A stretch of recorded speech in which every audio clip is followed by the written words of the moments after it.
No assistant ever lasted a full month with the Millionaire CEO until a clumsy, stubborn young woman showed up and turned his world upside down. Before we begin, drop a comment telling us what city you're watching from. And don't forget to rate the story from 0 to 10 when we're done. Enjoy the story. Harper Evans was already late, which in her mind meant she should at least walk in with dignity. Too bad her skirt kept sliding sideways, and a piece of paper from the subway had stuck to her heel. Great start. When she pushed the glass door a little too hard, the receptionist choked on her coffee. "You're Harper Evans. Interview for executive assistant. 10 a.m. I know it's already 10:20. And yes, the subway stopped. And yes, I got confused about the building name. And yes, I spilled coffee on my resume, but you can still read it." She blurted it all out in one breath, adjusting her skirt and pulling the paper off her shoe. The receptionist just blinked, like she was watching a video in fast forward. "Mr. Collins doesn't tolerate lateness." Harper smiled. "Perfect. I don't tolerate slippery doorknobs." "So we're even?" The receptionist hesitated, then pressed a button on the phone. "Mr. Collins, the candidate is here." 5 minutes later, Harper stepped into a grand office where every piece of furniture looked more expensive than her entire apartment. Behind the desk sat Arthur Collins, CEO of Collins & Blake International, suit flawless, hair perfectly styled, eyes cold as ice. She took a deep breath. "Don't trip. Do not trip." "You're late, and you've got lipstick on your tooth," he said. Harper froze. She ran her tongue over the corner of her mouth, not even trying to hide it. "And you're in the mood of a post-apocalyptic movie. Got any streaming recommendations?" Arthur looked up at her for the first time. Long seconds. Silence. The whole room seemed to freeze. "Your resume's crumpled. Blame my backpack. It has a mind of its own and holds a grudge against job interviews. Incomplete degree. Business school didn't find me entertaining enough. No experience as a secretary, but I do have a hidden talent for finding lost staplers. And I make decent coffee." She smiled, trying not to show the panic bubbling up in her stomach. Arthur studied her like she was a math problem that didn't quite add up. Finally, he leaned back in his chair. "Why do you want this job?" "Because I've got bills to pay, a cat who eats like a lion, and a gift for getting fired before the trial period ends." He raised an eyebrow. Harper winced, but kept her composure. "Okay. Too honest? I can pretend I love corporate environments and colorful spreadsheets, if that's what you prefer." Arthur let out a soft sigh. "Every candidate before you was well-behaved. What a waste of time." She sat down without waiting for permission. "Good behavior is overrated." Another pause. Arthur closed the folder. "The position is temporary. 1-month trial. If you survive, you stay." "Survive sounds about right, judging by the look the receptionist gave me." Harper stood up, surprised she was still there. "Okay, Mr. Collins. Challenge accepted. This'll be fun, or at least chaotic. Start tomorrow, 8 o'clock sharp, 7:59, just to throw you off." As she left the office, skirt finally in place and lipstick fixed, Harper didn't notice the curious glances from the staff in the glass break room. Whispers started. "How long do you think she'll last?" One analyst murmured. "A week tops. Did you see his face? I say 3 days. I'm betting 2. If she survives the wrong coffee order, it'll be a miracle." Inside the office, Arthur Collins slowly twirled his pen between his fingers, still thinking about that oddly honest candidate. Something about her bothered him. Or maybe challenged him. He wasn't sure yet. Harper showed up at exactly 7:59, just like she said. The receptionist watched her like she was witnessing a rare natural phenomenon. In the elevator, she overheard 2 employees whispering. "The new assistant started today," one said. "Poor thing. Remember Amanda? She lasted 3 weeks. Cried in the bathroom for the last 5 days. And Patricia? 2 weeks. Quit by email at 2 in the morning. Record was Susan. 6 days. Ran out during lunch and never came back." Harper pretended not to hear, but her stomach tightened. When the elevator reached the 32nd floor, she took a deep breath and walked over to the desk that would be her new home for the next 30 days. If she made it that far. The desk was placed right outside Arthur's office, like a control station or a battlefield trench. Harper looked over his calendar. Meetings booked every hour, no breaks. Not even to breathe, apparently. At 8:15, Arthur stepped out of his office for the first time. He stopped when he saw Harper organizing the files into colorful stacks. "What are you doing?" "Creating a system. Green for urgent, yellow for important, blue for can wait until the end of time." "There's already a system, and it's worked perfectly for 5 years. Harper looked at him at his cold stare. "Well, now we have 2 systems. A little competition is healthy." Arthur stared at her for a full 3 seconds. Then he went back into his office, closing the door a bit harder than necessary. 15 minutes later, the phone rang. Harper answered with enthusiasm. "Collins and Blake International. This is Harper speaking. How can I help make your day fantastic?" Silence on the other end. "Sorry, who's calling?" "It's me, Harper. The new secretary. Who would you like to speak with?" I usually speak directly with Arthur. This is Johnson, from Johnson & Associates." Harper checked the calendar. "Oh, Mr. Johnson, you're scheduled for a meeting on Thursday. Would you like me to confirm the time?" "Actually, I'm calling about the New York contract. I need to speak with Arthur, urgently." "Perfect. I'll transfer you right away." Harper randomly pushed buttons on the phone until she managed to transfer the call. Arthur picked up on the first ring. 2 minutes later, he came out of his office again. "You transferred Johnson to the sales department." "Oops. I'm still figuring out this phone. It has more buttons than an airplane cockpit." "Johnson is our most important client. He can't be sent to sales when he's calling about legal contracts." "Got it. Johnson equals important. Sales equals no-go." Harper scribbled on her notepad. "Can I ask why he sounded nervous?" Arthur hesitated. "There's a problem with a contract clause. Nothing for you to worry about." Before he turned to go back in, Harper slapped her forehead. "Oh, I almost forgot. A man dropped off a package for you earlier. I signed for it." "What package?" "He was waiting in the lobby. Said he was from the law firm and needed to deliver urgent documents." Harper pointed to a folder on the desk. Seemed important. Arthur frowned and picked up the folder. His eyes scanned through the contents quickly. "Harper, that wasn't just any delivery guy. That was David Morrison, senior lawyer at Morrison & Associates, and these are confidential documents for the Johnson contract." "Oops, he was wearing jeans and sneakers. How was I supposed to know?" Arthur kept reading, his expression slowly changing. "And you signed as a representative of the company?" "I signed as Harper Evans, person in charge of not letting anything go missing." "Pretty creative, right?" "Harper, you're not authorized to—" He stopped suddenly, his eyes fixed on one particular page. "Wait, where exactly did you sign?" "Here." She pointed to a line at the bottom of the document. "Why?"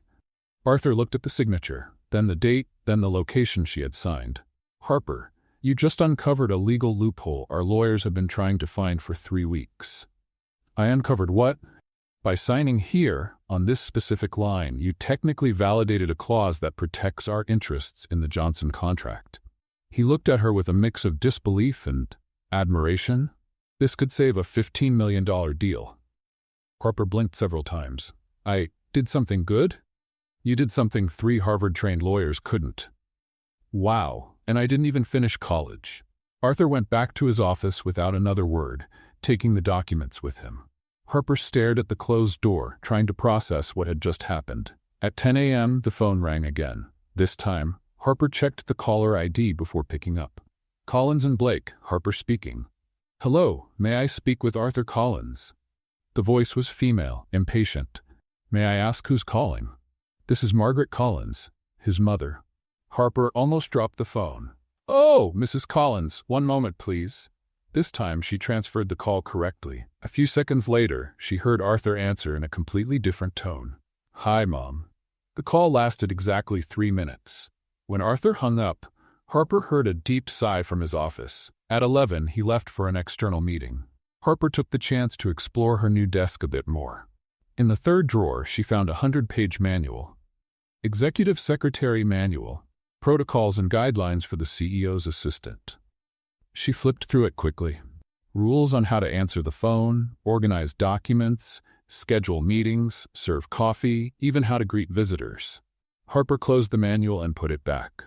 "Too late for that now," she muttered to herself.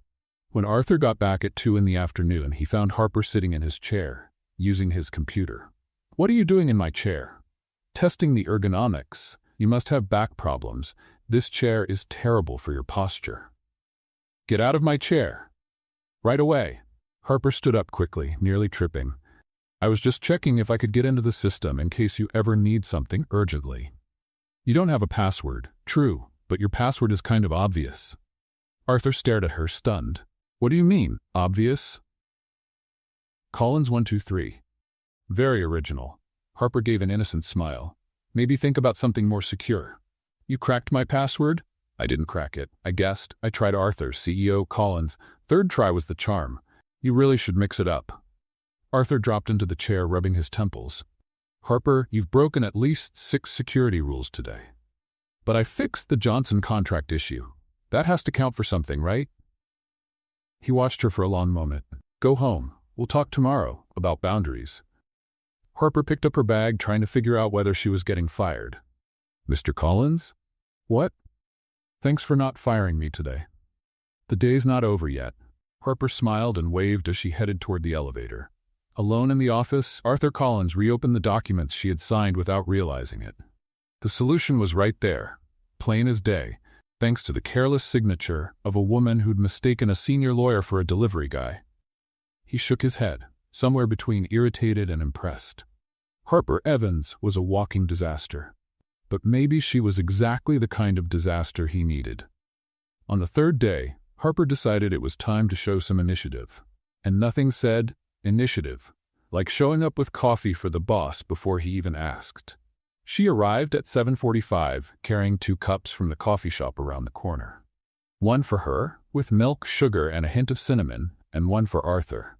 Since she had no idea how he liked it, she went with a more human version. Milk, 2 spoons of sugar, and a touch of vanilla. Good morning, Mr. Collins, she announced, walking into his office with both cups. I brought coffee to start the day off, right? Arthur looked up from the documents he was already reading, his face neutral. I didn't ask for coffee. I know, that's why it's a surprise. Harper placed the cup on his desk with a bright smile. It's a latte with sugar and vanilla. I bet you'll love it. Arthur looked at the cup like it might explode. I drink my coffee black. Everyone drinks it black until they try a good latte. Come on, just one sip. Arthur picked it up, gave it a sniff, and made a barely noticeable face. Harper, I've been drinking black coffee for 15 years. No milk, no sugar, no vanilla. That's not coffee, that's machine fuel. Harper sat in the chair across from him and took a sip of her own. You need something that actually tastes good. Arthur took a small sip, his face twisted like he'd swallowed bad medicine. This is too sweet. You mean too delicious? No, too sweet. Overpowering. It tastes like happiness? Harper offered, still cheerful. Like syrup for diabetics. Harper stopped smiling. Hey, I spent $4.50 on that coffee. The least you could do is pretend to like it. I don't pretend, Harper, and I didn't ask you to spend your money on me. Wow, Harper leaned back in her chair, stunned. You really don't know how to accept a kind gesture, do you? It's not about kindness, it's about efficiency. I have a routine that's worked for years. Routine? Harper gave a short laugh. You mean that thing where you show up, check emails, drink awful coffee, ignore everyone around you, and leave? That routine? Arthur set the cup down a little harder than necessary. My routine got me here. This company makes millions because I keep standards high. High standards or high walls? Harper leaned forward. Because from where I'm sitting, it looks more like you've built a fortress around yourself. Harper. No, let me finish. She pointed at him. You treat coffee like it's life or death. You talk to people like they're malfunctioning robots. And I'm willing to bet that when you go home at night, you eat dinner alone watching the financial news. Arthur didn't answer, but his eyes flashed. You don't know anything about my life. I know you look like a robot in a suit who forgot how to smile. The silence that followed was so heavy Harper could almost taste it in the air. Arthur slowly stood up, placing his hands on the desk. A robot? A very well-dressed robot, Harper corrected, trying to keep her voice steady. With a perfect schedule and a strong dislike for anything that has flavor. Harper, you've been here 3 days. 3. And you think you can analyze my personality based on how I take my coffee? I don't need 3 weeks to notice you have the charm of a broken vending machine. Arthur walked around the desk and stopped right in front of her. Harper swallowed hard but didn't back down. A broken vending machine? At least those accept coins. You don't even do that. Harper, and before you complain about how honest I am, just remember you hired me because I'm not like the other well-behaved candidates. The phone rang just then, slicing through the tension like a knife. Harper answered automatically without looking away from Arthur. Collins and Blake, Harper speaking. I need to speak to Arthur right away. It's about the West Coast expansion proposal. Harper recognized the voice. Mr. Johnson, the important client. Mr. Johnson, how are you, sir? Can I help you with anything before I transfer the call? Actually, yes, you can. I'm worried about the numbers we saw yesterday. The California market looks unstable, and I'm not sure this is the right time to expand. Harper looked at Arthur, who was still standing beside the desk, clearly listening in. Mr. Johnson, may I ask, are you concerned about short-term instability or long-term? Well, both, to be honest. Harper bit her lip, thinking fast. Have you seen the news about the new tax incentive law that passed in California last week? Silence on the other end. What law? The Business Investment Incentive Act. It offers up to 30% in tax breaks for companies that set up operations there in the next 18 months. Harper glanced at Arthur, who now looked surprised. If Collins and Blake moves in now, you could take advantage of that window and get a serious lead over the competition. Didn't know about that law. It passed last Thursday, but hasn't been widely reported yet. Most companies won't find out until it's too late. Arthur stared at her in disbelief. Harper, can you transfer the call now? He whispered. Of course, Mr. Johnson, I'll transfer you to Mr. Collins right away. But if I may, I'd suggest speeding things up. Opportunities like this don't come around every day. Thank you, Harper. You just saved my morning. Harper transferred the call and leaned back in her chair, her heart pounding.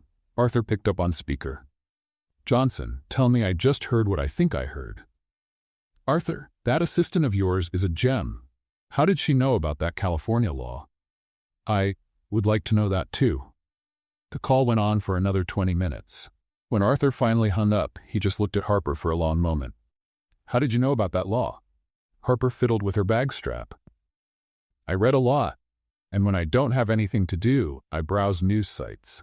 I saw the article on Friday and thought it was interesting. You read California legislation in your spare time? I read everything. News, blogs, even medicine labels when I'm really bored. She shrugged. You never know when a random piece of information will come in handy. Arthur sat back in his chair, still processing everything that had just happened. Harper, you just gave Johnson information that could be worth millions to us. Nice. Does that make up for the coffee you hated? Arthur almost smiled. Almost. The coffee was still terrible. And you still act like a robot, but a robot who occasionally admits when someone helped him. Outside the office in the open area, a small crowd had gathered near the coffee machine. Everyone pretended to be busy, but they were clearly trying to hear the conversation. Did she just call in what? Whispered Marina from accounting. A robot in a suit, replied Carlos from legal. And a broken vending machine. She's crazy, muttered Jennifer from marketing.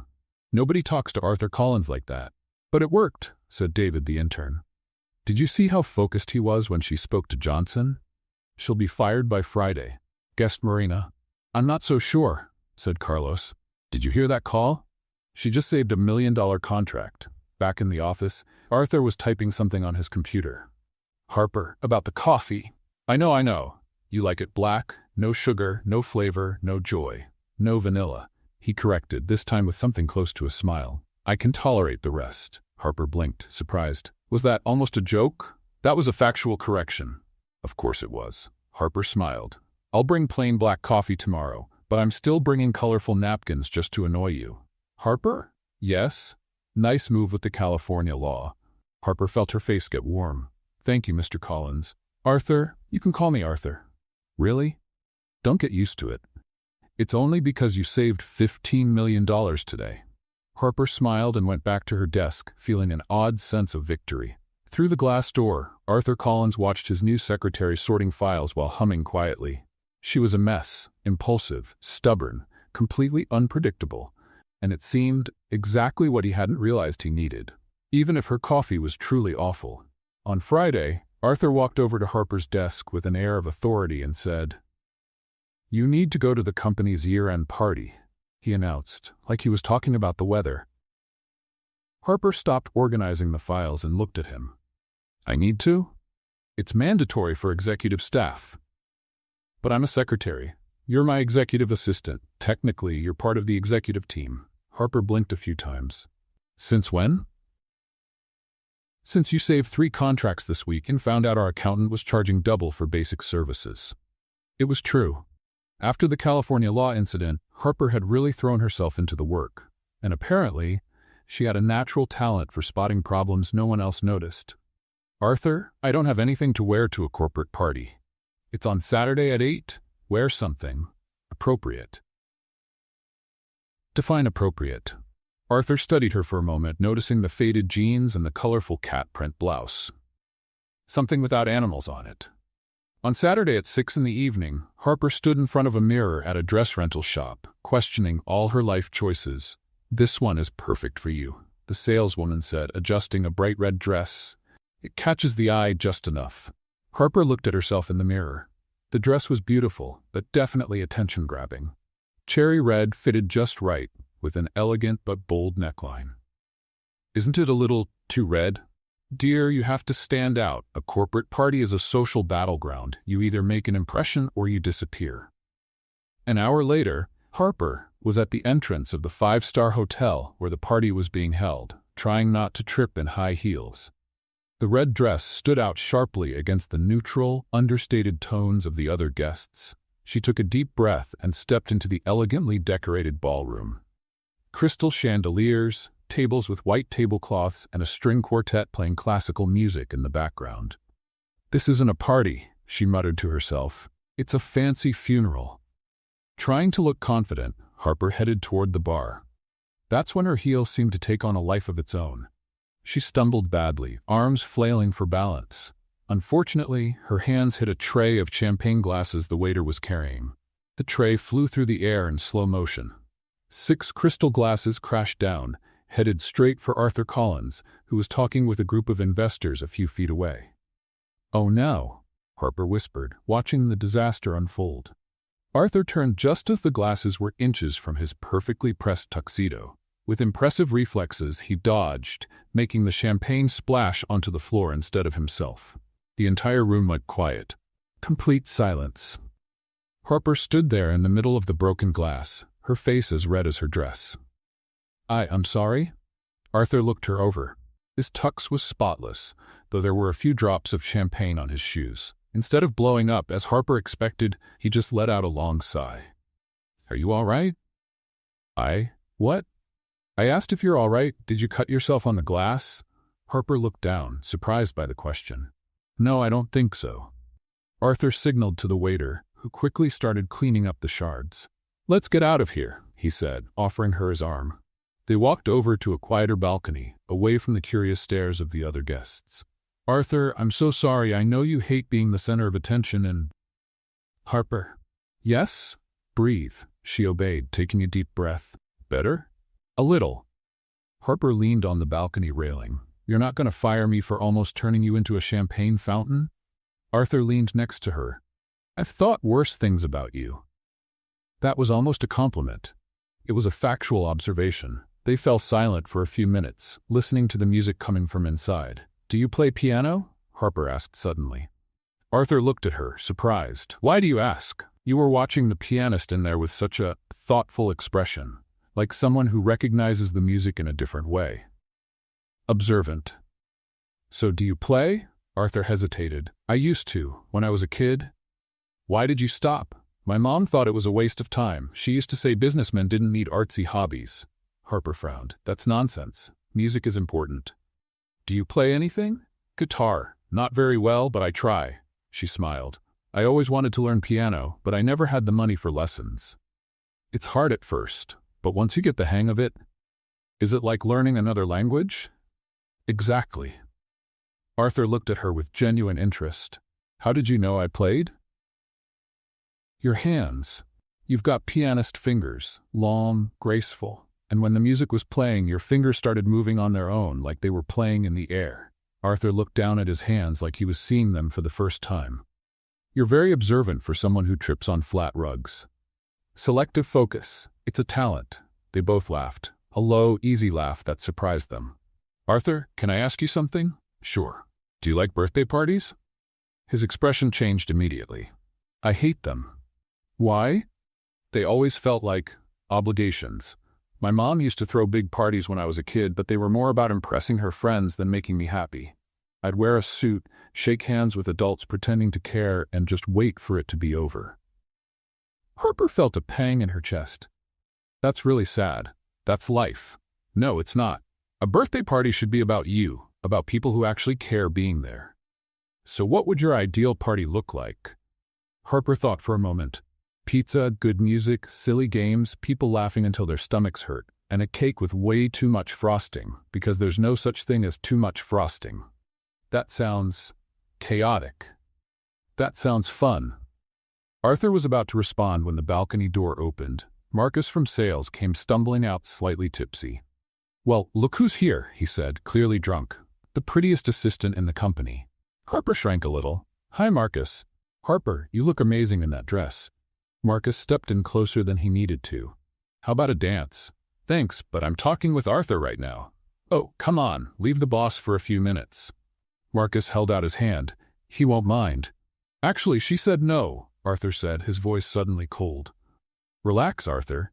It's just a dance. Marcus ignored her refusal and reached for Harper's hand. She pulled back, but he kept going and grabbed her wrist. Marcus, please. Come on, don't be shy. Before Harper could react, Arthur stepped in front of her, placing himself between them. Take your hands off her. Now. Hey, take it easy. Now, Marcus. Arthur's voice left no room for argument. Marcus let go of Harper's wrist immediately. Sorry, man, I didn't know you two were, Go back to the party and drink some coffee. Marcus left quickly, leaving them alone again. Harper rubbed her wrist, even though Marcus hadn't really hurt her. Thank you. Does he always do that? Sometimes, when he's had too much. It's never been serious, but it shouldn't happen. Harper looked at Arthur, noticing the tension in his shoulders, the way his hands were clenched. Are you okay? I'm fine. What matters is that you're okay. Something in the way he said that made Harper's heart beat a little faster. Arthur? Yes? Thanks for not leaving me alone with him. Harper? Yes? Thanks for reminding me that parties can be about more than just obligations. They looked at each other for a moment that lasted longer than it probably should have. We should get back, Arthur said finally. Probably. But neither of them moved. Something had changed on that balcony. Something subtle but real. And they both knew there was no going back. The following Monday after the party, Arthur was quieter than usual. Harper noticed he was checking his phone every 5 minutes and sighing more than any person reasonably should. Something wrong? She asked, sorting his mail on the desk.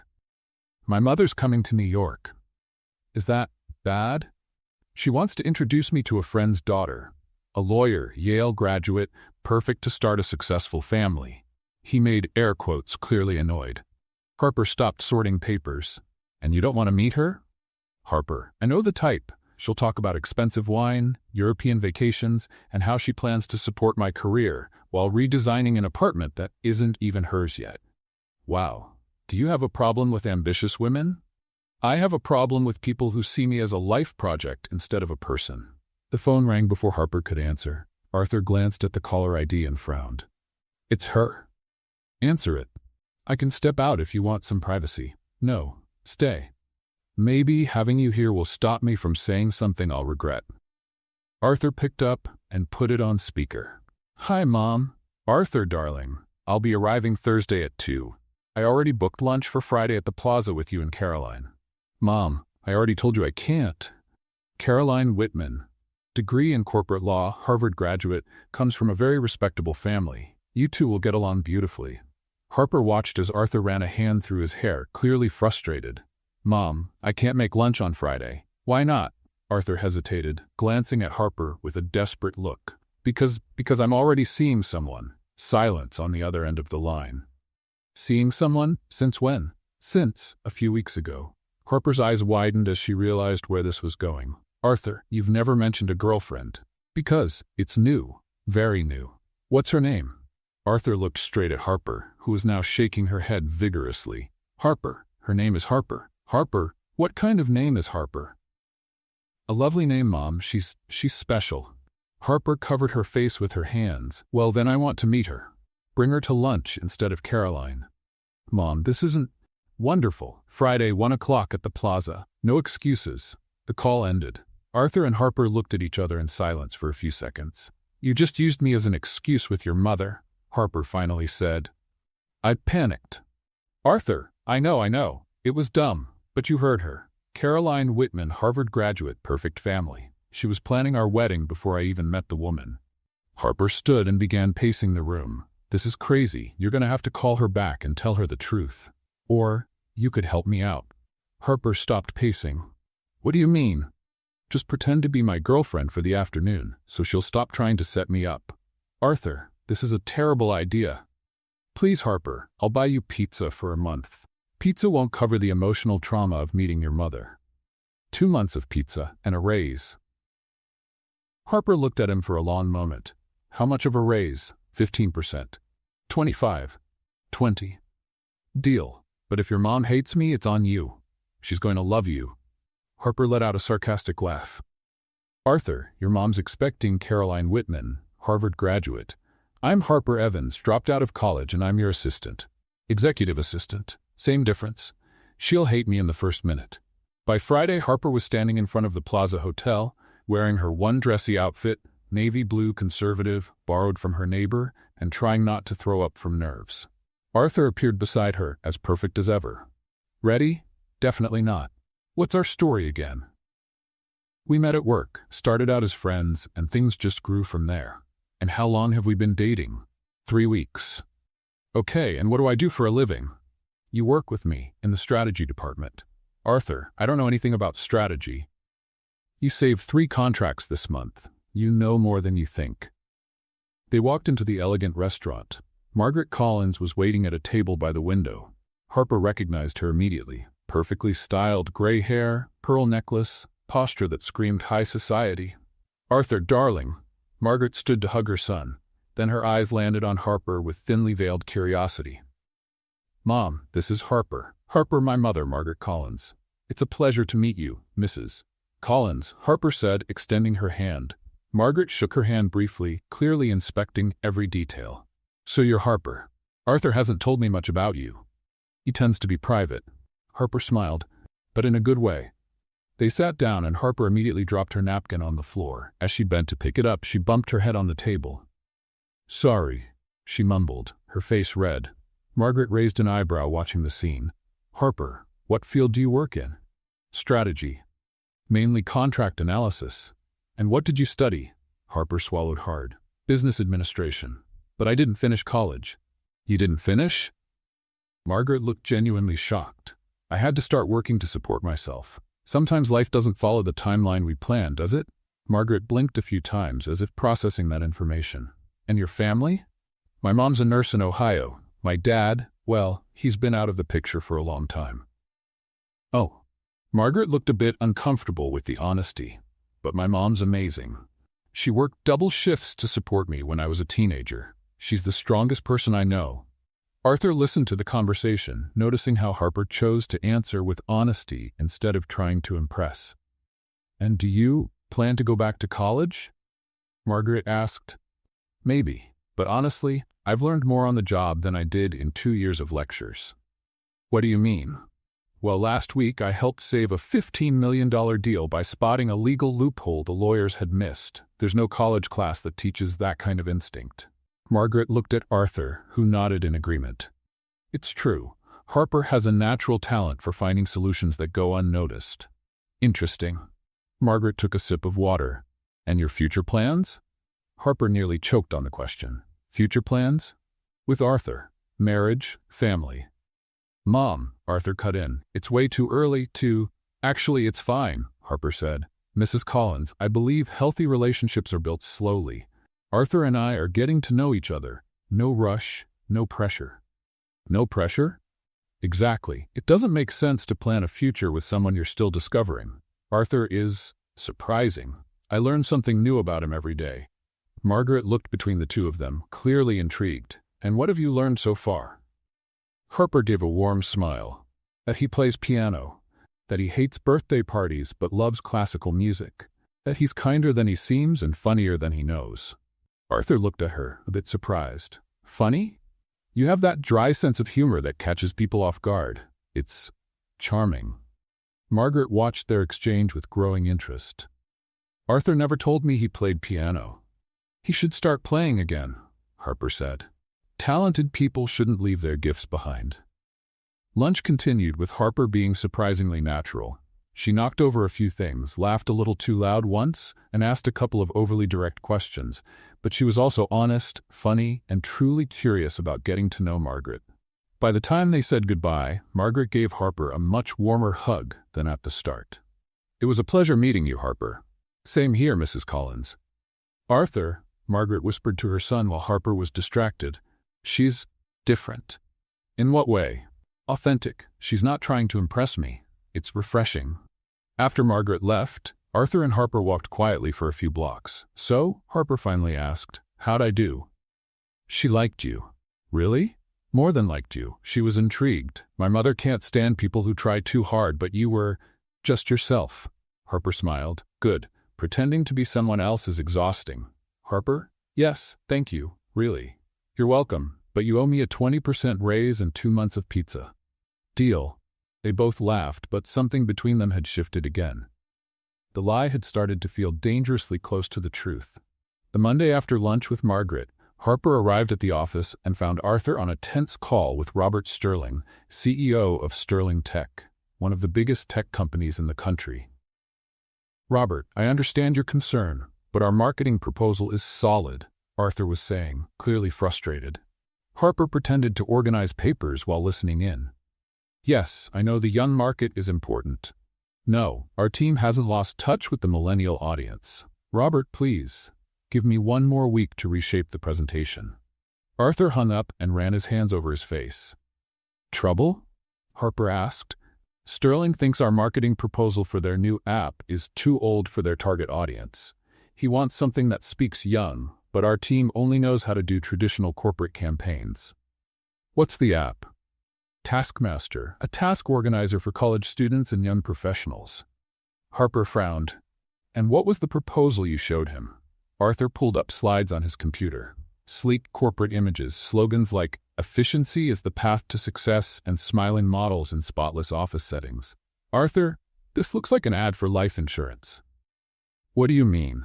Young people don't live like that.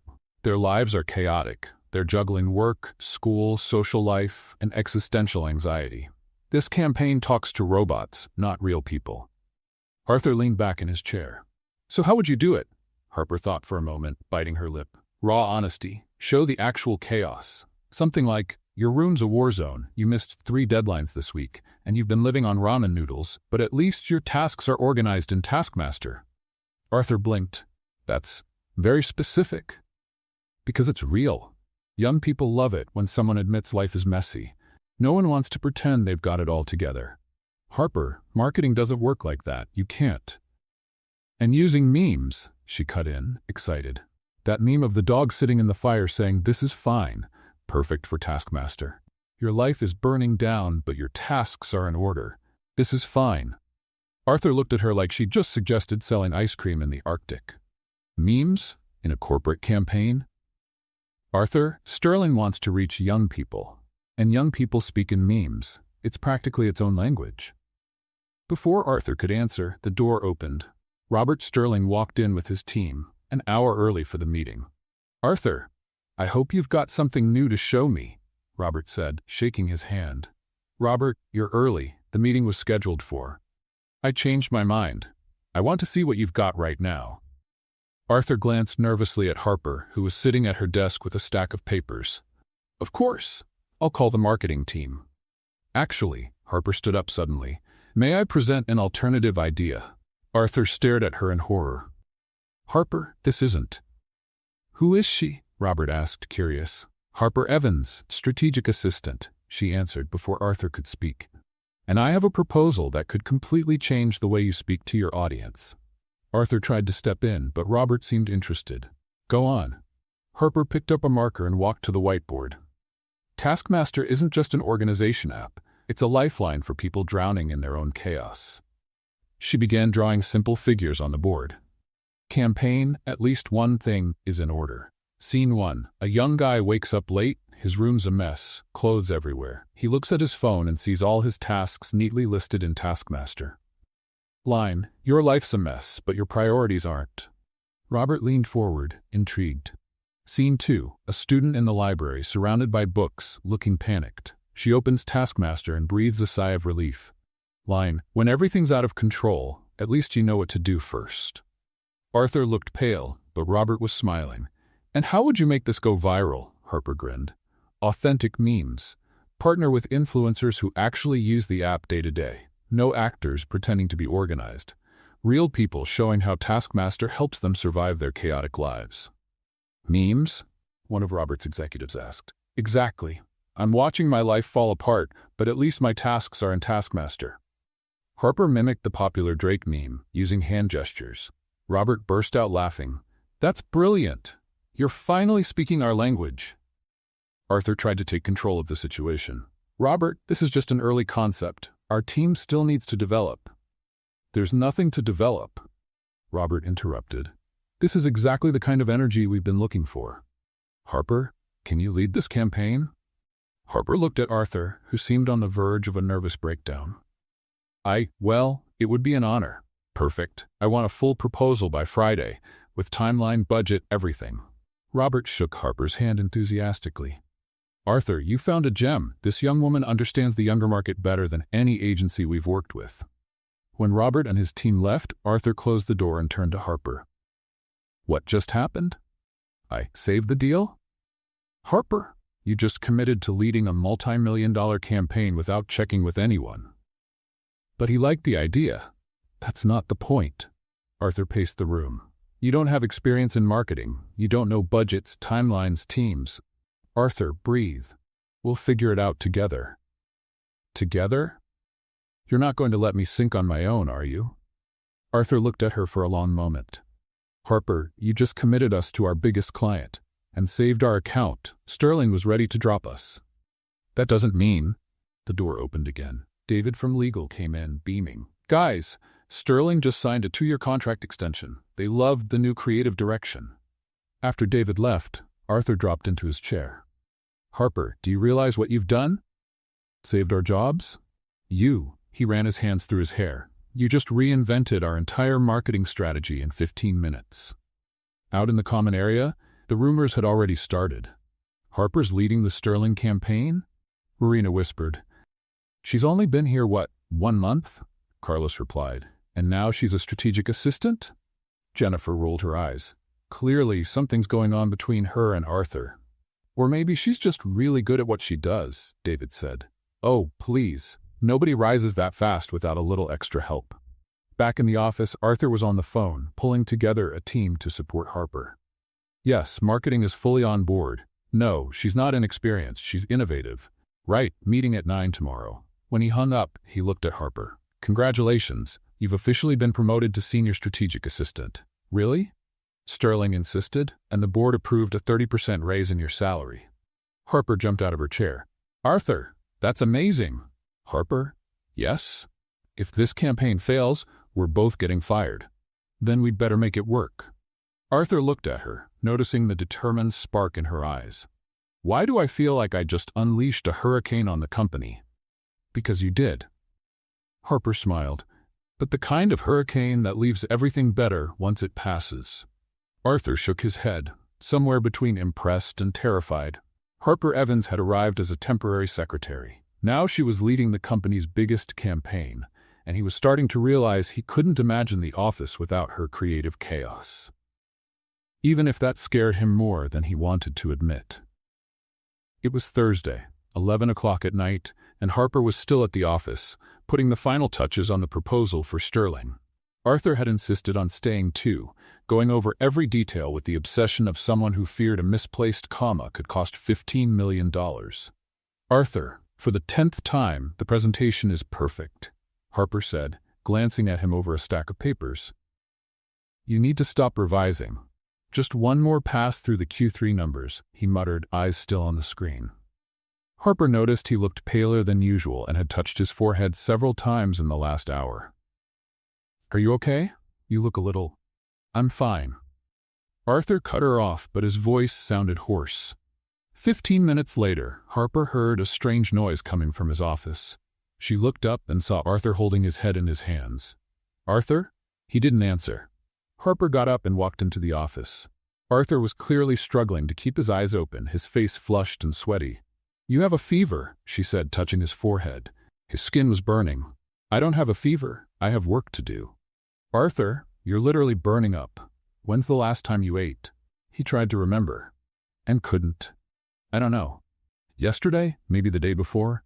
"Oh my God." Harper shook her head. "You're worse than a stubborn child. Come on, get up." "Harper, I need to finish." "What you need is medicine and rest. The presentation can wait." Arthur tried to argue, but a wave of dizziness made him grab onto the desk. "Okay, maybe I do need 5 minutes." Harper helped him up, slipping her arm around his waist. 5 minutes. Nothing. You're lying down now. She guided him to the break room in the back of the office, a small space with a couch, a little table, and a mini fridge that was rarely used. "Harper, this is ridiculous. I don't need." "Sit." She gently pushed him down onto the couch. "And stay quiet while I take care of you." Arthur sank into the couch, surprised by the relief he felt at finally giving in to what his body had been begging for. Harper disappeared for a few minutes and came back with a steaming mug, some pills, and a towel with ice. Chamomile tea from the break room, 2 ibuprofen I found in the first aid kit, and ice to bring the fever down, she announced, setting everything on the table. "Where'd you find chamomile tea?" "Jennifer from marketing has a whole collection in her cabinet. I borrowed it without asking." Harper sat at the edge of the couch. "Take your medicine." Arthur obeyed without complaint, which told Harper just how sick he really was. She placed the cool towel on his forehead, and Arthur closed his eyes, letting out a long sigh. "Better?" "Much." He opened his eyes and looked at her. "Harper, you don't have to do this." "Of course I do. Somebody has to take care of you, since you clearly won't do it yourself." "I can take care of myself." "Really? When was the last time you took a day off?" Arthur thought for a moment. "Last Christmas." "Arthur, that was almost a year ago. I like working. You like hiding in work. That's different." Harper adjusted the towel on his forehead. "Why do you do this to yourself?" "Do what?" "Punish yourself. Shut people out. Act like you don't deserve a life outside this company." Arthur stayed quiet for a moment, eyes closed. The fever and exhaustion had worn down his usual defenses. "My mother always said that successful men don't have time for weakness," he finally said, voice low. "Illness is weakness. Needing others is weakness. Depending on someone is weakness." Harper felt a knot in her chest. "Arthur, that's awful. It's efficient. Or it was until you showed up." "What do you mean?" Arthur opened his eyes, looking at her with a vulnerable expression Harper had never seen before. "You mess everything up. My routine, my rules, my ability to keep my distance." He paused, breathing hard. "And the worst part is I can't imagine the office without you anymore." Harper held her breath. "Arthur? When I was a kid, whenever I got sick, my mother would send the nanny to take care of me. She said she didn't have time for unnecessary drama." He closed his eyes again. "I learned that being sick meant being alone. That's so lonely. That's why I never let myself rely on anyone. It's safer." Harper felt tears sting her eyes. Without thinking, she took his hand. "You're not alone now."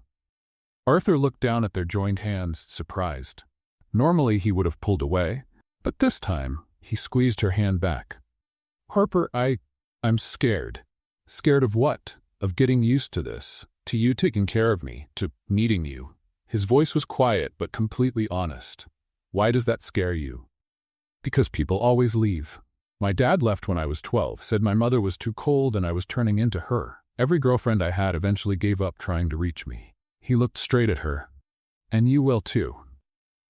Arthur, you'll realize I really am what my mother says. Cold, distant, unable to feel the right way." Harper leaned in closer, still holding his hand. "Listen to me, you stubborn robot. You're not cold. You're careful. There's a big difference. Let me finish." She smiled. "You protect yourself because you've been hurt before. That doesn't make you a robot. It makes you human. A scared human maybe, but still human. Arthur watched her like he was seeing something impossible. How do you do that? Do what? Make me feel like I could be different. Better. They were very close now. Harper could feel his breath, see the small scars on his face she'd never noticed before. Arthur, you're already better than you think. Something shifted in the air between them. Arthur lifted his free hand and gently touched her face. Harper. Yes? Thank you for taking care of me, for not giving up. They moved even closer. Harper could feel the heat of his fever, see the vulnerability in his eyes. For a moment, the world stopped. Arthur tilted his head, his lips just inches from hers, and then he stopped. I can't. Why not? Because you deserve someone who knows how to do this right, someone who isn't afraid to feel. He pulled back, running a hand through his hair. I don't want to hurt you, Harper. And if that choice is mine to make. Arthur looked at her with a mix of longing and fear. Harper, you don't understand. I don't know how to be normal. How to date, how to show affection, how to not ruin everything. Then learn. And if I can't? Harper gave a sad smile. Then at least you tried. They looked at each other in silence, the moment heavy with unspoken possibilities. Finally, Arthur leaned back on the couch, the damp towel still on his forehead. Harper? Yes? Stay. Just until I fall asleep. Of course. Harper settled next to him on the couch, their hands still joined. Arthur fell asleep a few minutes later, his breathing finally calm. Harper stayed awake, watching him sleep, and wondering how someone could seem so powerful during the day and so fragile at night. She didn't know Arthur wasn't fully asleep, and she didn't know he was memorizing the feeling of her hand in his, trying to hold on to the first time in years he hadn't felt completely alone. The following Monday, Harper arrived at the office to find a tense atmosphere. Employees were whispering in groups, stopping when she walked by. Something was going on. Arthur wasn't in his office, which was odd for someone who always arrived before 8. Harper organized her desk and tried to ignore the curious looks. At exactly 9, Arthur walked in with 3 board members, Richard Hayes, Patricia Wilson, and James Morrison. All of them looked serious. Harper, I need you to come to the conference room now, Arthur said, avoiding looking directly at her. Is there a problem? Just come, please. The conference room was full. The entire marketing team, HR, legal, and other departments were there. Harper felt her stomach drop. Richard Hayes, the board chair, stood up. Miss Evans, it's come to our attention there are certain concerns about your rapid rise in the company. Concerns? Some employees have questioned whether your promotion and leadership of the Sterling campaign were based purely on professional merit, Patricia Wilson added, her tone icy. Harper looked around the room. Some coworkers avoided her eyes. Others watched with morbid curiosity. Jennifer from marketing wore a barely hidden look of satisfaction. What exactly are you implying? Harper asked, trying to keep her voice steady. We're not implying anything, James Morrison replied. We're investigating. Is it just a coincidence that a secretary with no experience is promoted so quickly after getting close to the CEO? Harper felt her face flush. She looked at Arthur, hoping he would say something. Anything. Arthur stayed silent, staring at the table. Mr. Collins? Richard Hayes turned to Arthur. Would you care to clarify the nature of your relationship with Ms. Evans? Arthur finally looked up, meeting Harper's eyes briefly before looking away. Harper is a capable employee. Her promotions were based on performance. That's all? Patricia pressed. That's all. Harper felt like she'd been punched in the stomach. After everything they had shared, after his vulnerability the night before, he was now denying any connection between them. Miss Evans, Richard continued, do you deny any inappropriate personal involvement with your supervisor? Inappropriate? Harper repeated, her voice starting to tremble with anger. Are you accusing me of getting promoted because of what exactly?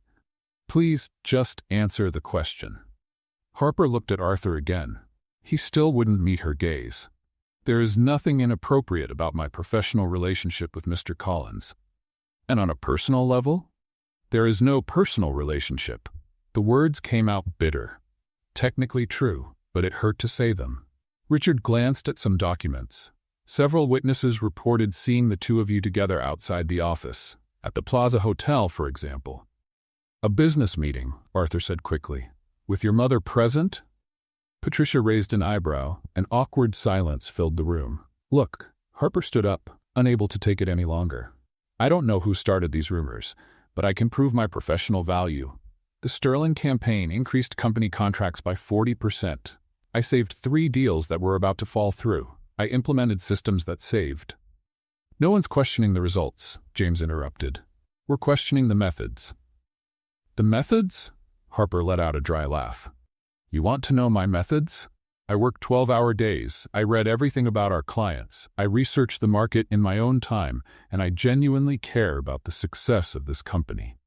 Miss Evans, please, calm down, Richard said. Calm down? You're tearing apart my professional reputation based on gossip and I should calm down? Harper looked at Arthur one last time, hoping he'd say something in her defense. He stayed silent. You know what? Harper grabbed her bag. I won't stay here and be humiliated by people who'd rather believe rumors than results. Miss Evans, I resign, effective immediately. A shocked murmur swept through the room. Harper, it doesn't have to end like this. Arthur finally spoke, his voice quiet. Harper turned to him, eyes flashing with anger and hurt. Now you speak? After sitting there and letting them tear me apart? She shook her head. You are exactly what I thought you were on day one, a cold robot who cares about no one but himself. Harper. No, I'm done. She looked around at the board. Keep your theories and your gossip. I have too much self-respect to stay where I'm not respected. Harper walked out, slamming the door behind her. The silence that followed was deafening. Arthur stood frozen, staring at the closed door. Well, Richard finally said, problem solved? Problem solved? Arthur repeated, his voice distant. The uncomfortable situation has been removed. We can return to normal. Arthur nodded slowly, but something inside him was falling apart. The next day, Arthur arrived early, as usual. But when he passed Harper's empty desk, he stopped. She had left everything perfectly organized. Files by color, schedule updated, even detailed instructions for whoever took over her duties. Arthur sat at his own desk and tried to work as if everything were normal. 2 hours later, he realized he had read the same email 5 times and hadn't absorbed a word. Mr. Collins? Jennifer from marketing stood at the door. About the meeting with Sterling on Thursday. Cancel it, Arthur said without looking up. But sir, it's about the contract renewal. I said cancel it. Jennifer quickly left. By Wednesday, Arthur was late to 2 meetings and had replied to emails with completely off-topic answers. When Marcus from legal tried to go over a contract, Arthur practically threw him out of the office.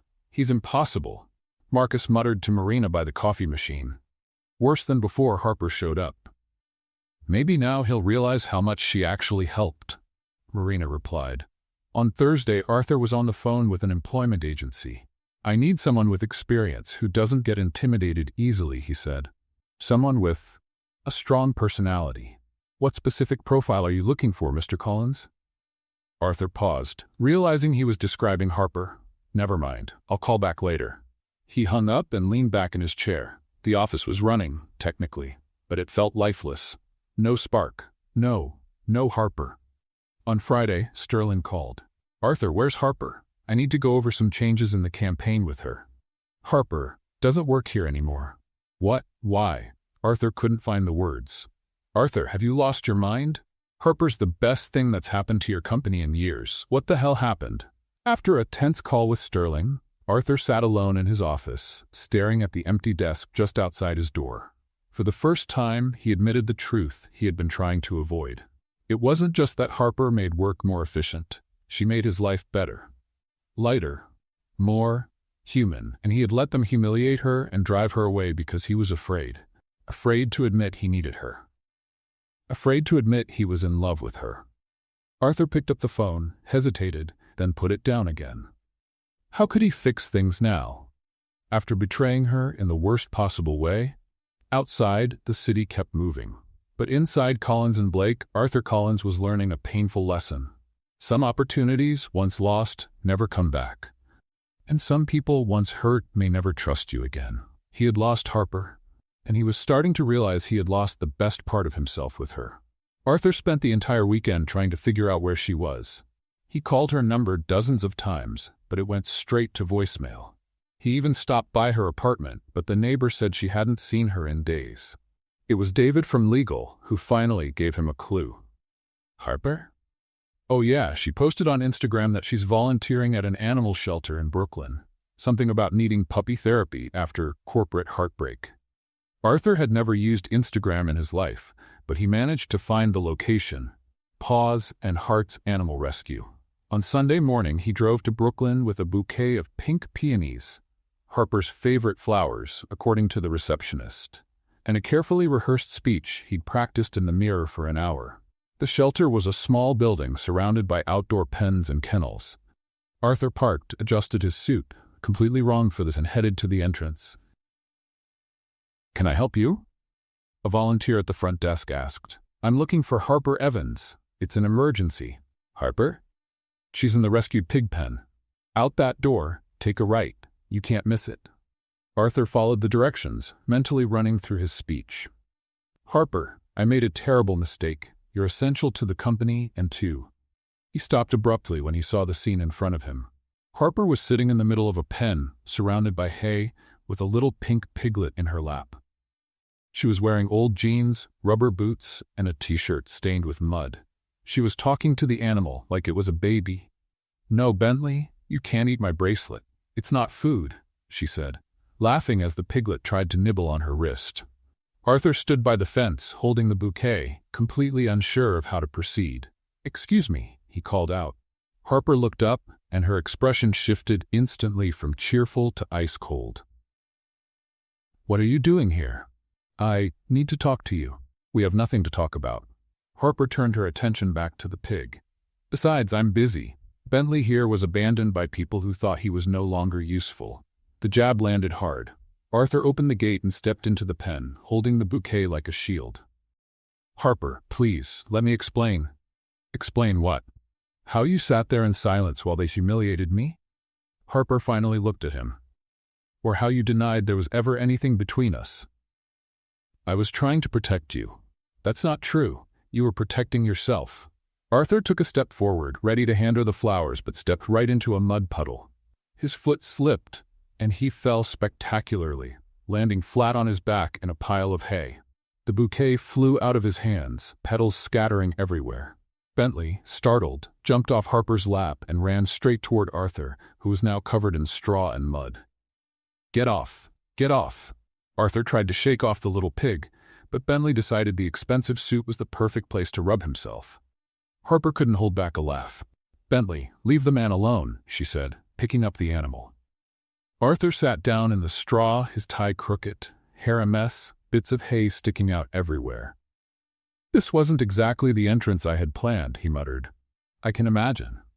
Arthur stood up, trying to brush off his suit, but only made it worse. "Harper, I know I ruined everything. I know I don't deserve your forgiveness. But you need to know you were right about me." "Right about what?" "I'm a coward. When the board went after you, I should have defended you. I should have said you're the most capable person I've ever worked with, that you saved more contracts in 2 months than our team did in a year." Harper kept holding Bentley, but Arthur could tell she was listening. "But instead, I got scared. Scared they'd find out you weren't just my assistant, that you are." "What, Arthur?" Arthur took a deep breath. "The person who reminded me what it's like to feel something, to laugh, to not always be alone." Bentley chose that moment to make a loud, snorting noise. Harper set him on the ground, and he immediately waddled back over to Arthur and started chewing on the hem of his pants. "I think he likes you," Harper said, trying not to smile. "Harper, I know I don't have the right to ask this, but—" "Come back." "To the company?" "To the company." "To me." Arthur got down on one knee in the straw, ignoring the pig now tugging at his tie. "I want you on my team and in my life." Harper watched him for a long moment. "Arthur, you hurt me. A lot. I know, and I'll spend the rest of my life trying to make up for it, if you'll let me. And if the board tries to humiliate me again, then they'll have to go through me first." Arthur looked her straight in the eyes. "Harper, you're the best thing that's happened to me in years. Not just professionally. You make me want to be a better person." A volunteer walked past the pen just then, quietly recording the scene on her phone. Arthur Collins, CEO of Collins & Blake, kneeling in a pig pen declaring himself to a woman while a pig tried to destroy his $1,000 tie. "Arthur, I know I don't deserve another chance. But if you give me one, I promise I'll never let anyone question your worth again, professionally or personally." Harper stayed silent, watching him. Arthur on one knee in the straw, dirty and covered in hay, with a pig attached to his tie, apologizing with more honesty than she'd ever seen in him. "Bentley, let go of the man's tie," she finally said. Arthur looked down and seemed to really notice the pig for the first time. He's eating my tie." "Was it an expensive tie?" "Very." "Then he has good taste." Arthur let out a real laugh. "Harper Evans, will you come back to work with me, and maybe have dinner with me, without pigs this time?" Harper stepped closer, picked up Bentley, and looked at Arthur. "On one condition." "Anything." "Next time someone questions my competence, you defend it, publicly, without hesitation. Deal. And you'll let me reorganize your office. That desk is a disaster. Considering you just watched me get tackled by a pig, I think you can do whatever you want with my desk." Harper finally smiled. "Then I accept. But first, you need a shower. You smell like a barn." Arthur looked at himself. He really was a mess. Worth it. What? Anything is worth it if it brings you back. The following Tuesday, Harper walked back into the office as if she'd never left. The only difference was her new official title. Director of Creative Strategy, unanimously approved by the board after Arthur threatened to resign if they didn't accept. The Sterling campaign was exploding. In 2 weeks, it had generated 3 million views, increased app downloads by 400%, and 5 other companies had already approached Collins and Blake asking for Harper Evans-style campaigns. "The Sterling numbers are in," Arthur announced, walking into Harper's new office with a stack of reports. 15 million in new contracts this month alone. "Really?" Harper jumped up. "Arthur, that's amazing. And we have a meeting with the Morrison Capital investors on Thursday. They want to discuss a $50 million partnership." Harper stopped celebrating. "50 million, Arthur, that's the biggest opportunity in the company's history." "Exactly, and you're going to present." "Me?" Harper sank into her chair. "Arthur, this is too big. What if I mess it up?" "You're not going to mess it up." Arthur sat on the edge of her desk. "Harper, you've revolutionized this company. Morrison wants to meet the mind behind the Sterling campaign." Over the next 2 days, they worked together preparing the presentation. It was the first time they had truly collaborated as equals, and the dynamic was intense. No, Harper said on Wednesday night, reviewing the slides for the 10th time. "This chart looks too corporate. Morrison wants innovation, not the same old thing." "Harper, it's a financial results chart. How can it be too corporate?" "Because it's boring." She stood up, energized. "Look, instead of standard bar charts, how about we use visuals that show organic growth? Plants or waves or plants in a financial presentation? Why not?" Harper gestured with excitement. "Morrison invests in disruptive companies. They want to see we think differently." Arthur rubbed his temples. "Harper, you can't turn every chart into modern art. And you can't turn every presentation into an accounting manual." They were staring at each other now, the tension thick in the air. "Arthur, you brought me back because I think differently. So let me think differently." "I know that, but we also need to stay professional. Professional doesn't mean boring. And creative doesn't mean reckless." They were standing very close now, both clearly frustrated and passionate about their work. The energy between them was electric. "You're impossible," Harper exclaimed, "and you're way too stubborn." Arthur shot back. "Someone has to be, since you." Arthur cut her off by kissing her. It was unexpected, intense, full of all the tension that had built up over the past weeks. Harper was stunned for a second, then kissed him back just as passionately. When they pulled apart, they were both out of breath. Arthur began. "That was—" Harper tried to speak. They stepped back, suddenly aware of what had just happened. "That shouldn't have." Arthur ran a hand through his hair. "No, it definitely shouldn't," Harper agreed, her face flushed, though she couldn't stop glancing at his lips. "We have a presentation to finish," Arthur said, trying to refocus. "Yes, presentation. Focus." Harper quickly sat down, pretending to organize papers that were already perfectly in order. They worked in silence for the rest of the evening, but everything had changed. Every accidental touch, every glance carried a new, unexplored tension. On Thursday morning, Harper was more nervous than she'd ever been. The presentation was at 2, and she had rehearsed so much she could do it in her sleep. "You're ready," Arthur said, finding her in the break room at 11. "What if they hate it? What if I freeze? What if—" "Harper." Arthur placed his hands on her shoulders. "You're brilliant. They're going to love it." An hour before the presentation, Arthur got an emergency call. "What?" he answered, tense. "When?" "No, I need to be here for—" "I understand. I'll be there in 20 minutes." He hung up, clearly upset. "Harper, I have a family emergency. My mother's in the hospital." "Oh no." "Arthur, go now." "But the presentation." "I'll do it on my own." "Harper, it's 50 million. And I know every number, every strategy, every detail." Harper pushed him toward the door. "Go take care of your mom. I'll handle Morrison." At exactly 2 o'clock, Harper was in the conference room with 5 Morrison Capital executives. Without Arthur beside her, she felt exposed, but determined. "Gentlemen, thank you for being here. What I'm about to present isn't just a partnership. It's a revolution in how you think about marketing." Across town, Arthur was at the hospital, finding out his mother had only sprained her ankle, but insisted it was a serious emergency. When he realized he'd been tricked into missing the presentation, he panicked. He raced back to the office like a madman, arriving halfway through Harper's pitch.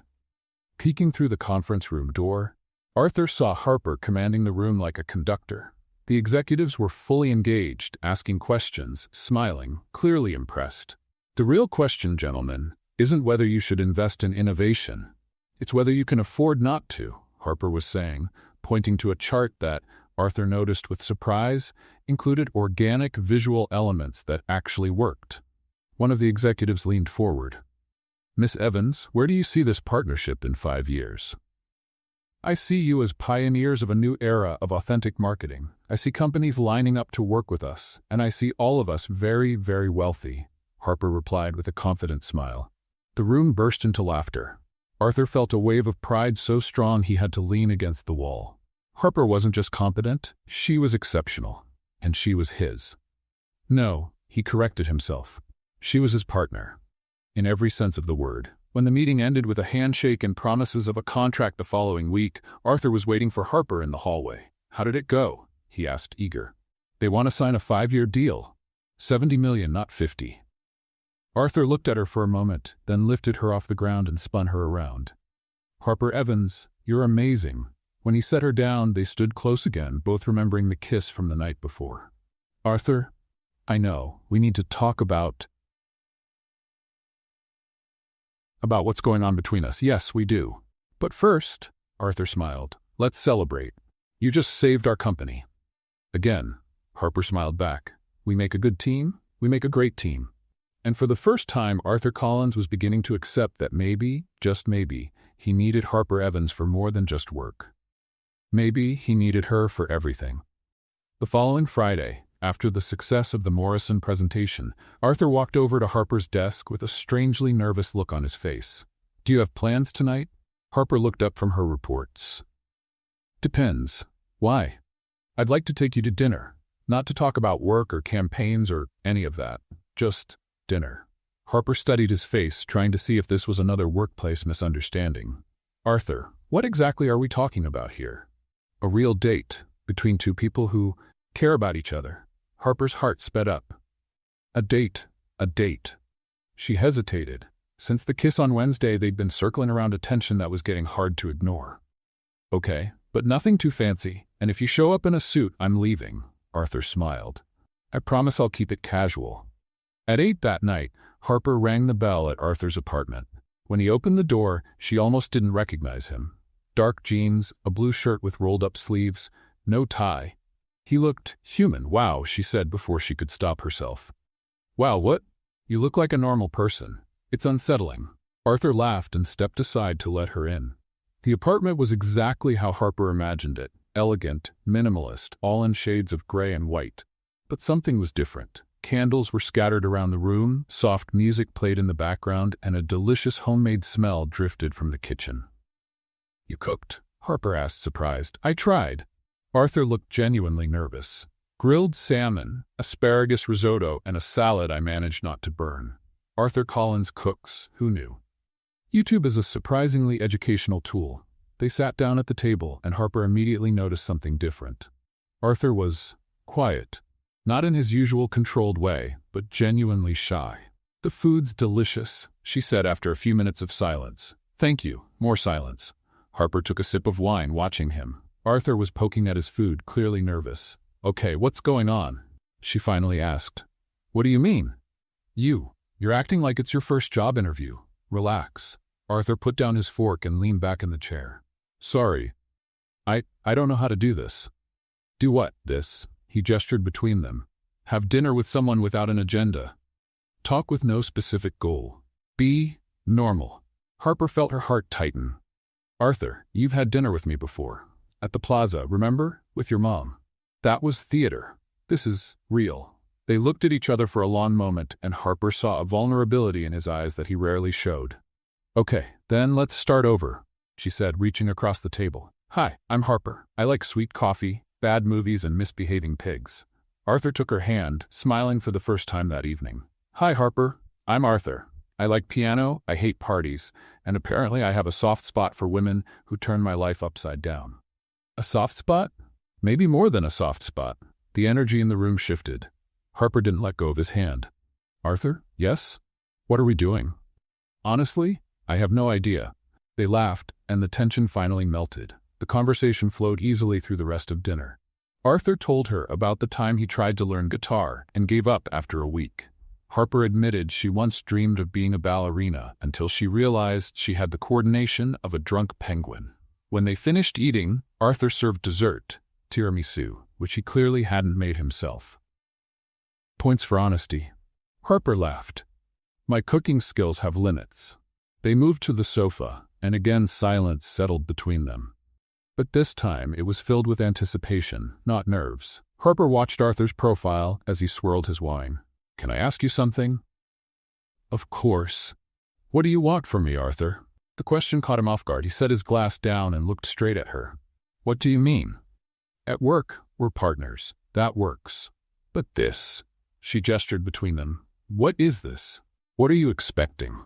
Arthur went quiet for a long moment, as if trying to put thoughts into words he'd never spoken before. "You want complete honesty?" "Always." "I want all of you." His voice was low, intense. "No contract, no ID badge, no walls between us. I want to wake up in the morning and see you in the kitchen making that terrible coffee you love. I want to argue with you about presentations and then kiss you right in the middle of it. I want to learn what it means to share a life with someone." Harper felt her breath catch.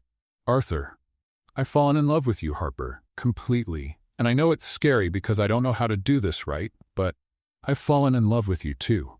Now it was Arthur's turn to be speechless. "But," Harper went on, "it scares me." "Why?" "Because you've spent 34 years building walls, and I'm afraid that when things get hard, you'll build new ones. Between us." Arthur leaned closer. "Harper, look at me." She did. "Those walls I built? You knocked them all down. I can't even imagine them being there anymore." "And what if you change your mind?" "And what if you change yours?" he countered. "Harper, love is always a risk, for both of us." "Love?" Arthur flushed slightly. "Sorry, I know that's probably too soon to say, but..." "It's not too soon." Harper smiled. "It's honest." They looked at each other, the weight of those confessions hanging between them. "So what do we do now?" Harper asked. Arthur thought for a moment. "How about we try?" he suggested. "Together. No pressure, no timeline, no corporate goals, just see how it goes. And if we don't know how, then we'll figure it out together." Arthur smiled. "But on one condition." "What?" "This time, I'm the one making coffee for you, not the other way around." Harper burst out laughing. Arthur Collins offering to make someone sweet coffee. "I never thought I'd see the day. For you, I'd learn to do anything. Anything. Anything." Harper leaned in and kissed him softly. When they pulled back, Arthur rested his forehead against hers. "So," Harper whispered, "how about we start by learning how to really date? I think I can get used to that." "Good, because you're stuck with me now." Best place to be. Outside, New York kept up its nighttime rhythm. But inside Arthur's apartment, two people were discovering that sometimes the best deal in life doesn't involve contracts or signatures. Sometimes it's just about having the courage to say yes to the unknown. And trusting that the person next to you will be there to figure it all out with you. A year later, Harper Evans had become a bit of a legend in the corporate world. As Director of Creative Innovation at Collins & Blake, she had revolutionized campaigns for 15 major clients and turned the firm into the most sought-after agency in New York. More important than that, she and Arthur had found they were even better as a couple than as work partners, which, considering they'd tripled the company's revenue together, was an impressive achievement. "Harper, did you look at the speech I'm giving tonight?" Arthur asked, stepping into her office on Friday morning. "The Executive of the Year speech? Let me guess, you're going to talk about numbers, growth strategies, and," she paused dramatically, "the bright future of Collins & Blake. It's scary how well you know me." "That's because you're predictable." Harper stood up and kissed him quickly. "But I love you anyway." "Anyway?" "Especially because of that." That night, the Plaza Hotel's ballroom was filled with New York's top executives. Arthur had been named CEO of the Year for the third year in a row, and Harper sat in the front row, wearing an elegant navy blue dress Arthur had picked because it matches your eyes when you laugh. "Ladies and gentlemen," the host announced, "please welcome Arthur Collins, CEO of Collins & Blake International." Arthur walked onto the stage, perfectly put together as always. Tailored suit, hair in place, confident posture. Harper smiled, remembering the nervous man she'd met a year earlier. "Thank you," Arthur began, adjusting the microphone. "Receiving this award is an honor, but it wouldn't be honest to accept it as my achievement alone." Harper raised an eyebrow. That wasn't in the speech she had reviewed. "Over the past year, our company has gone through a complete transformation. Not just in numbers, though those were outstanding, but in culture, in energy, in soul." The audience murmured in agreement. Harper started to wonder where Arthur was going with this. That transformation happened because one extraordinary person joined our company and changed everything. She came in as a temporary secretary and she became my saving grace. Harper felt her face heat up. A few people in the audience started turning to look at her. "Harper Evans," Arthur went on, scanning the crowd for her, "you've taught me that leadership isn't about control, it's about inspiration. That innovation comes from creative chaos, not rigid order. And that, loving someone is the best business decision anyone can make." Now everyone was looking at Harper, who was trying hard not to bolt from the room. "Arthur, what are you doing?" she whispered, even though she knew he couldn't hear her. On stage, Arthur pulled a small box from his pocket. The whole audience held its breath. "Harper Evans," Arthur said into the mic, "would you be my partner for life?" And then he got down on one knee, or tried to. His suit was so tight that when he bent his knee, there was a loud tearing sound. Off balance, he slipped a few inches on the stage carpet, still kneeling but now looking more like someone trying a very awkward stretch. The audience gave a mix of laughter and sympathetic ohs. "This was not part of the plan," Arthur muttered into the microphone, still kneeling off-center. Harper couldn't hold it in anymore. She got up from her chair and walked to the stage, laughing so hard she could barely keep her balance. "Are you okay?" she asked, helping him up. "My pride's a little bruised, but the ring is still intact," Arthur said, holding up the box. "So what do you say? Will you marry me, even after watching me rip my pants in public?" Harper looked at him, messy hair, torn suit, red with embarrassment, but smiling like she'd never seen before. "Arthur Collins, you are the most charmingly clumsy man I've ever met." "Is that a yes?" "That's a huge yes." The crowd burst into applause. Arthur slipped the ring, a classic, elegant solitaire, onto Harper's finger and kissed her as 300 people cheered and clapped. When they pulled apart, Harper grabbed the mic. "Just so you all know," she announced, "he practiced this speech 15 times in the office. Not once did he fall." "Harper?" Arthur protested, laughing. "What can I say?" she shrugged. "With me and his life, even perfect plans turn into romantic comedies." The crowd laughed and clapped even louder. 2 months later, on a sunny spring Saturday, Harper and Arthur got married in a small garden in Central Park. The ceremony was exactly what you'd expect from a Harper Evans wedding. The groom arrived 5 minutes late because he forgot the rings in the car. The bride tripped on her dress walking down the aisle, but was saved by David from legal, who was also a groomsman. The officiant swallowed a bee in the middle of the vows. Arthur's mom cried so hard she smudged all her makeup, and Margaret Collins, who had completely fallen for Harper, spent half the ceremony laughing and the other half fanning herself with the program. Do you promise to love, honor, and put up with each other's annoying habits until death do you part? The officiant asked after finally recovering from the bee incident. I promised to put up with him checking emails during breakfast, Harper said. And I promised to put up with her reorganizing my files without asking, Arthur added. And do you promise to support each other in hard times and celebrate together in good ones? I promise to help her survive high heels, Arthur said, looking at Harper's feet. And I promise to help him survive the stress when things don't go as planned, Harper replied. Then, by the power vested in me, I now pronounce you husband and wife. Arthur, you may kiss the bride, but try not to slip again. When Arthur kissed Harper, the guests burst into applause. Bentley, the rescue pig Harper insisted on bringing as their mascot, chose that exact moment to trot across the garden, making everyone laugh even more. Mrs. Collins, Arthur whispered in Harper's ear as they pulled apart. Mr. Collins, she replied, ready for a lifetime of organized chaos? With you? I wouldn't expect anything less. They walked through the garden while the guests tossed rose petals, and Harper couldn't stop laughing. A year ago, she had been a desperate secretary. Now she was a successful executive, married to the man she loved, and surrounded by people who truly cared about her. Harper? Arthur said as they reached the decorated car. Yes, thank you. For what? For showing up in my life like a whirlwind and teaching me that sometimes the best thing that can happen is when all our plans go completely off track. Harper leaned in and kissed him again. Arthur Collins, you have no idea what kind of adventure you're in for. With you leading the way?